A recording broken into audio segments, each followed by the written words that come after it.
Halo semuanya, balik lagi di Charlie Bike Channel. Kali ini nih kita kedatangan Om Bob Baruna ya? Iya. Om Bob Baruna nama lengkapnya. Om Bob ini adalah yang pemegang license Audax di Indonesia, betul ya Om Bob? Betul ya, tepatnya sih saya yang jalanin.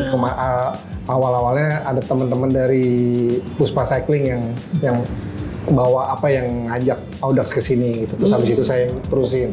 Iya. Kira-kira gitu. Sudah berapa lama Om Bob, kalau boleh tahu? Kalau Audax-nya sendiri kan dari 2012. Sebenarnya kemarin tuh event Padang kemarin tuh ya sebenarnya anniversary sih, karena event pertama kami itu di Padang 2012. Udah jadi 10 tahun loh, udah nggak kerasa ya. Udah 10 tahun tuh Audax ternyata sudah hadir di Indonesia. Ya, selama ngejalanin Audax nih Om, apa suka dukanya nih? Suka dukanya apa ya? Sukanya suka banget. Karena format Audax sih, menurut saya sih yang paling cocok untuk cara saya main sepeda gitu. Saya nggak suka kompetisi, nggak suka speed, ya bukan nggak suka ya, tahu umur lah, tahu ukuran lah. Jadi pas nyobain Audax itu kan gue ya dengan pace masing-masing ya, dengan pace sendiri. Jadi yang ngerasa cocok, terus lebih ke gue minggatnya lah, lebih ke adventure-nya, terus exploring. Apalagi di Indonesia masih banyak area yang belum ke explore ya. Jadi kayak itunya lah lebih nikmatin alam lah ya, nikmatin alam. Tuh buat teman-teman yang belum nyobain Audax, cobain deh. Mungkin bisa dari kota terdekat ya, Om Bob ya. Kota terdekat dulu cobain. Karena beda sama kita main peletonan terus-terusan, atau misalnya kayak Bandung kita cuman bolak-balik Lembang terus, Duren Sawit muter, itu beda. Dan pastinya tiap kali ikut Audax, saya juga ngalamin, itu ada cerita masing-masing ya Om Bob ya? Pasti ada cerita masing-masing. Kita ketawa-ketawa segala macam ya, mau suffer banget. Ada teman kewer baru. Nah, ada teman kewer baru. Ada teman yang pace sama, pasti jadi akhirnya ya jadi teman baru gitu. Pasti itu. Tuh, boleh didengerin ya. Om Bob kalau boleh tahu biasanya pilihan kilometernya berapa aja Om Bob? Audax sebenarnya yang pakai BRM atau pakai sertifikat itu dari 200, 300, 400, 600 sama 1200. Atau 1000 yang terakhir tahun lalu kita bikin 1000, cuman tahun ini bikinnya 1200. 1200. Oke. Jadi kalau udah dapat sertifikat itu apa yang bisa kita kerjakan lebih atau? Kalau dibandingkan dengan event-event lain itu kan di Audax tuh ada kayak jenjangnya lah, ada kelasnya. Jadi pertama nyoba yang kami biasanya bikin yang di bawah 200 untuk introduction lah, untuk introduction class. Jadi kenal, pengen tahu gue mandiri kayak apa sih, gue tidak disupport tuh kayak apa rasanya gitu kan. Terus setelah mereka coba, kita siapkan udah kelas yang berikutnya 200, habis itu nyoba lagi ya, penasaran namanya, setelah 200 penasaran 300, 400. Jadi nggak kaget ya loncat langsung ke jarak yang paling jauh gitu.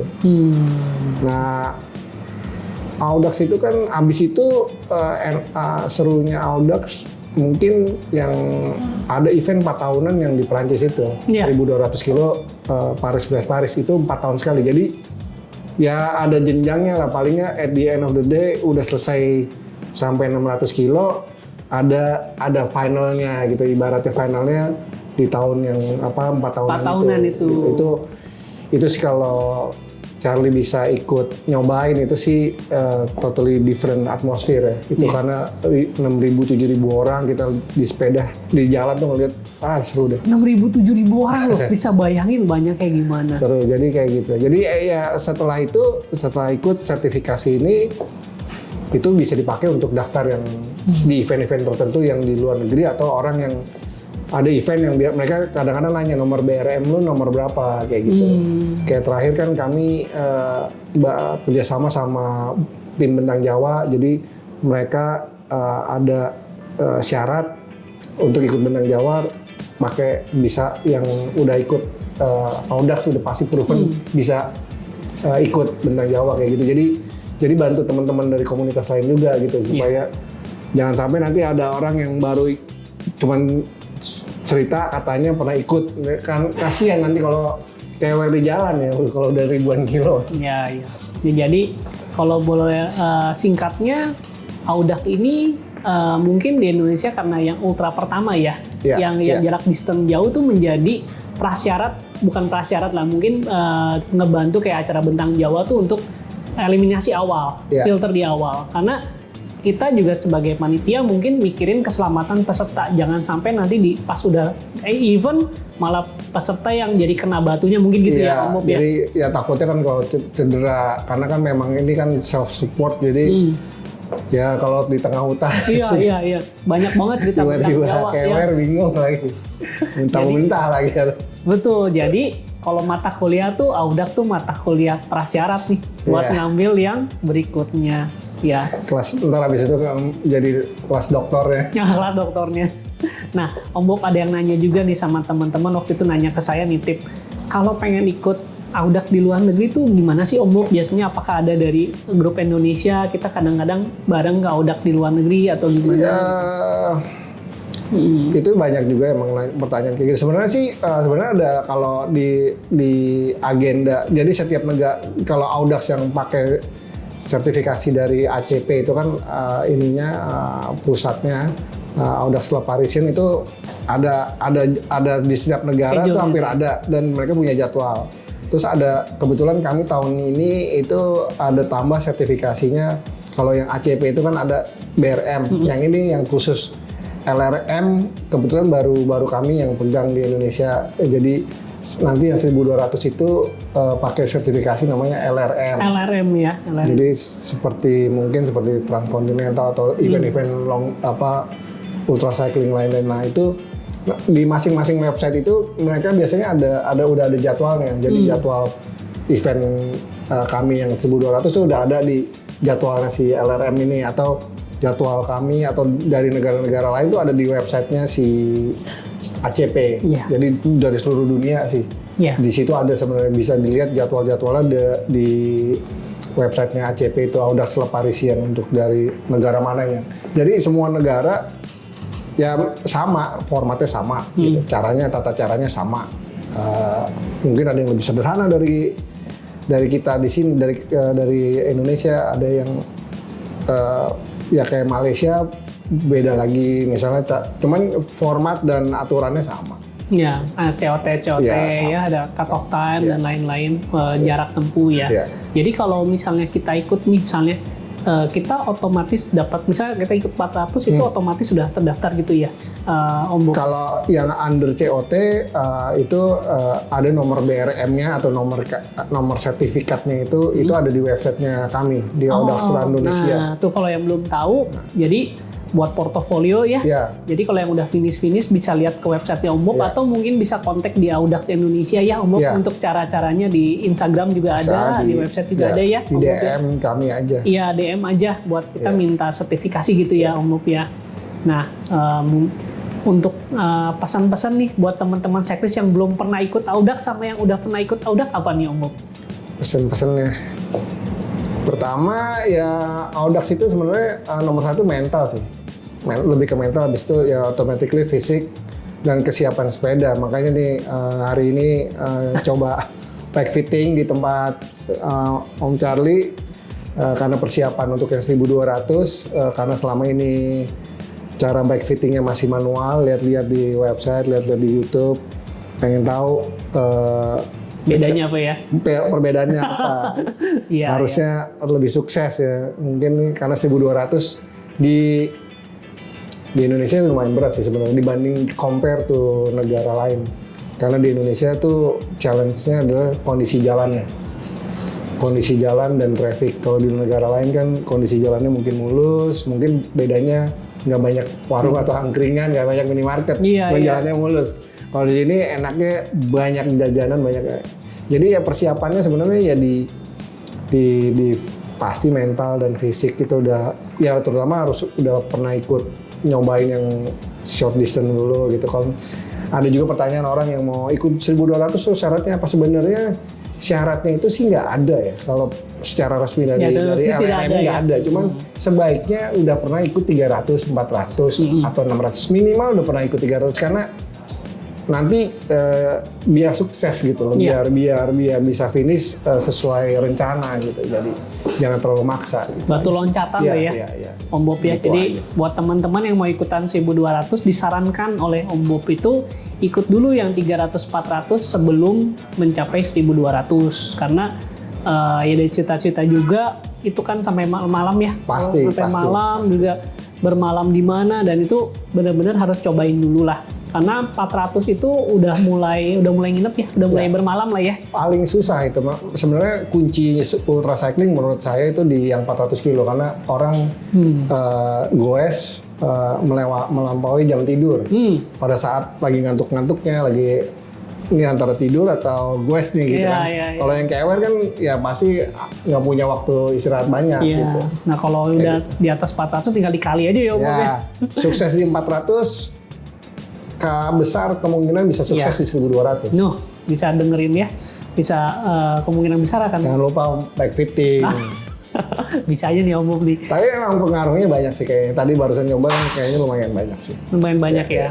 Ya jadi maksud kedatangan Om Bob ke sini juga itu untuk salah satunya mencoba bike fitting. Kita akan lihat mudah-mudahan ngebantu buat Om Bob nih untuk untuk mencari jalur rute-rute Audax berikutnya. Nah, oke. Satu pertanyaan terakhir nih Om Bob. Apa sih Om Bob rencana Audax di Indonesia ini ke depan? Jadi mungkin dalam 1 tahun, 5 atau 5 tahun atau rahasia ya? Sih sebenarnya enggak juga sih. Audax sih sebenarnya very simple event ya. Karena ya kan banyak ngapain sih gue ikut Audax udah bayar dan nggak dikawal nggak inilah itu, cuman totally different event sih. Audax tuh kalau menurut saya ya salah satu support sport tourism itu sangat amat terasa kalau di Audax karena bener-bener gue menikmati alam Indonesia dan tanpa harus di udak-udak sama pacer atau diudak-udak sama sweeper gitu kan, dan benar-benar menikmati bersama temen yang seperjuangan dan istirahat itu pengalaman yang cerita yang sangat berharga banget ya. Habis itu ya sebenarnya maunya tuh explore di semua kota di Indonesia yang bener yang lokal komunitasnya cyclistnya banyak ya. Terus sama ya support terutama teman-teman dari industri ya. Dari toko. Saya juga udah bilang sama fungsi saya adalah untuk gimana caranya sepeda dipakai sesuai fungsinya. Kalau nggak rusak atau nggak ini kan nggak belanja nggak belanja di toko Charlie Bike nih, toko keren nih, semuanya ada yang diperluin. Jadi intinya maunya sih lebih ke tahun ke depannya atau beberapa tahun ke depan ya tetap mengeksplor di Indonesia ya. Selain itu kan juga ada yang bosen dengan Indonesia bisa coba dengan, jadi kalau mau ikut Audax di luar negeri, di Jepang, di Australia yang dekat misal di Perth, di Malaysia atau di negara lain gitu, udah tahu lah Audax seperti apa. Karena kemarin ini dari orang Amerika udah nge-WA saya mau ikut yang 1.200. Dia selalu nanya gimana kondisi makanannya, jalanannya gimana, itu dia selalu nanya gimana udah dites belum kayak gitu. Dia lumayan lah, jadi mendatangkan orang dari luar negeri juga.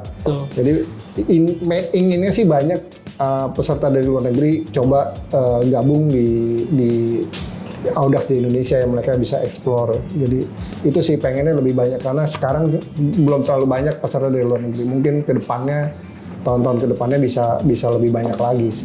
Saya sampai merinding loh dengerinnya. Jadi nih yang buat teman-teman yang di industri pariwisata mungkin boleh lihat Audax ini untuk istilahnya investment atau dan sebagainya.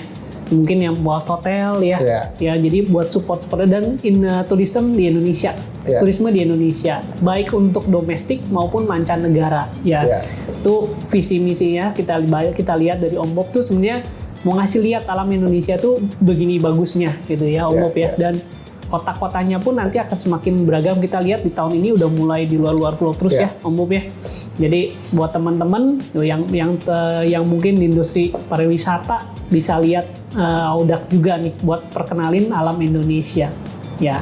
Sama ada tambahan lagi sih, sebenarnya salah satunya juga kan kemarin terakhir saya kadang-kadang kan ikut gue kan dengar komen-komen mungkin nggak tahu saya siapa, jadi dengerin komen-komen, wah Audax kok di CP nggak ada ini, nggak ada itu gitu, nggak dikasih ini, nggak ada situ. Cuman kan kami kan selalu CP-nya kalau nggak warung, rumah makan atau minimarket.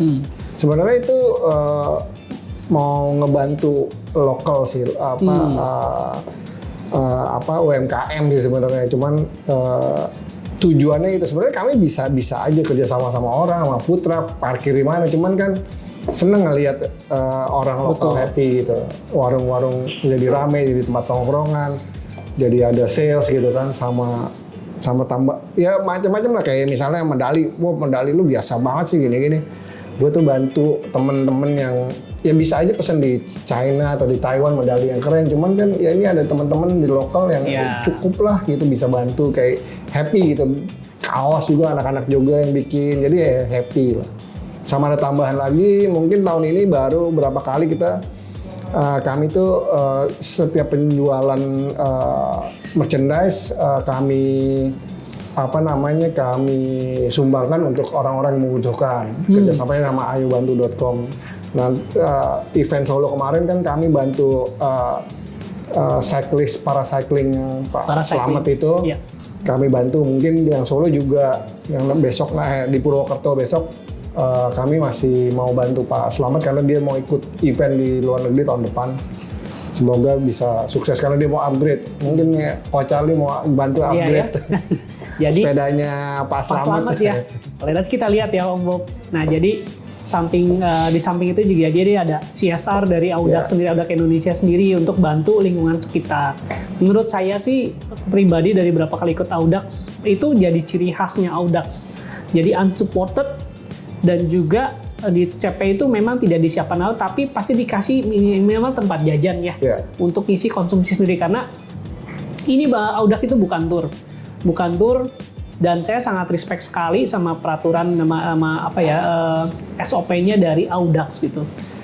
Dan bener-bener kita tuh punya teman seperjuangan dan mungkin nanti juga bisa jadi teman deket ya. Ya. Jadi suka jadi intel, hati-hati lo ya. Lihat tuh, ingetin mukanya nih baik-baik nih. Ini kadang-kadang jadi intel loh buat di dalam Audax-nya sendiri. Di peserta itu ada cepu-cepunya. Ada cepu-cepunya. Itu kalau kamu fotoin itu mobil-mobil yang ngikutin. Iya. Tuh, ada intel, banyak intel. Ya. Oke, mungkin segini aja. Makasih banyak Om Bo untuk kedatangannya. Ya, mudah-mudahan Audax Indonesia makin berkembang juga, dan saya juga salah satu fansnya dari Audax Indonesia. Mudah-mudahan bisa ikut lebih banyak lagi di tahun ini dan tahun depan. Yang pasti kita udah siap-siap mau ikutin Bandung. Karena Bandung tuh menurut saya 1.200 dong masa Bandung. Buset, waduh. Yang pasti Bandung tuh kalah sama cewek bidan Tante Evelyn. Udah 1.500. Iya, 200 kilo aja. Minta waktu deh buat gitu. Tapi minta visa jangan-jangan. Visa juga tuh. Tapi bener, saya paling berkesan tuh Audax Bandung 200 tahun lalu karena memang rumah sendiri. Yeah. Tapi 37 tahun saya di Bandung tuh nggak pernah lewat jalan yang ini. Boleh bilang 80 atau 60% deh ini jalannya tuh new bagi saya, padahal saya orang Bandung, 37 tahun di Bandung dan baru kali ini lewat jalan itu loh. Gitu. Jadi seru banget ya teman-teman, jangan lupa ya follow IG-nya Audax Indonesia dan jangan sungkan-sungkan kalau mau tanya-tanya di Audax Indonesia dan juga ikutin eventnya. Oke? Siap. Ya, makasih banyak semua. Bye-bye.